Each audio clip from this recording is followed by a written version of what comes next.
ചോദ്യപേപ്പർ ചോർച്ചയെ തുടർന്ന് വിവാദത്തിലായ NEET UG പരീക്ഷയുടെ പുനഃപരീക്ഷ കുറ്റമറ്റ രീതിയിൽ നടത്താൻ വിപുലമായ തയ്യാറെടുപ്പുകളുമായി കേന്ദ്ര സർക്കാർ.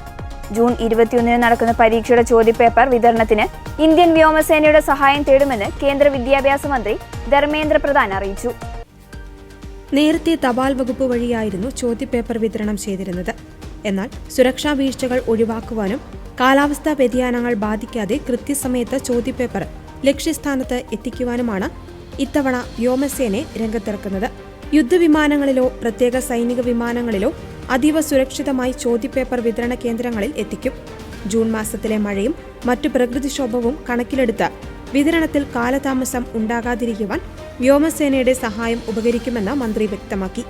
വ്യാഴാഴ്ച പ്രതിരോധ മന്ത്രി രാജ്നാഥ് സിംഗ്, വിദ്യാഭ്യാസ മന്ത്രി ധർമ്മേന്ദ്ര പ്രധാൻ, IT വാർത്താവിനിമയ മന്ത്രി ജ്യോതിരാദിത്യ സിന്ധ്യ എന്നിവർ പങ്കെടുത്ത ഉന്നതതല യോഗത്തിലാണ് ഈ സുപ്രധാന തീരുമാനമുണ്ടായത്. ചോദ്യപേപ്പർ ചോർച്ചയുമായി ബന്ധപ്പെട്ട പരാതികൾ ആവർത്തിക്കാതിരിക്കുവാൻ ഡിജിറ്റൽ സുരക്ഷയ്ക്കൊപ്പം തന്നെ സൈനിക തലത്തിലുള്ള സുരക്ഷയും പരീക്ഷയ്ക്ക് നൽകും. പരീക്ഷാ നടത്തിപ്പിലെ ഓരോ ഘട്ടവും കേന്ദ്രമന്ത്രിമാരുടെ നേരിട്ടുള്ള നിരീക്ഷണത്തിലായിരിക്കും. മെയ് 3 നടന്ന നീറ്റ് പരീക്ഷയുടെ ചോദ്യപേപ്പർ ചോർന്നതായി കണ്ടെത്തിയതിനെ തുടർന്നാണ് കേന്ദ്ര വിദ്യാഭ്യാസ മന്ത്രാലയം പരീക്ഷ റദ്ദാക്കിയത്. ലക്ഷക്കണക്കിന് വിദ്യാർത്ഥികളുടെ ഭാവി പ്രതിസന്ധിയിലായ ഈ സംഭവത്തിൽ CBI അന്വേഷണം പുരോഗമിക്കുകയാണ്. പരീക്ഷ വീണ്ടും നടത്തുമ്പോൾ യാതൊരുവിധ ക്രമക്കേടുകളും സംഭവിക്കില്ലെന്ന് ഉറപ്പാക്കാനാണ് സർക്കാർ ഇപ്പോൾ വ്യോമസേനയുടെ വരെ സഹായം തേടുന്നത്. സർക്കാർ പൂർണ്ണ സജ്ജമാണ്. വിദ്യാർത്ഥികൾക്ക് ആത്മവിശ്വാസത്തോടെ പരീക്ഷ എഴുതാമെന്ന് ധർമ്മേന്ദ്ര പ്രധാൻ ഉറപ്പു നൽകി.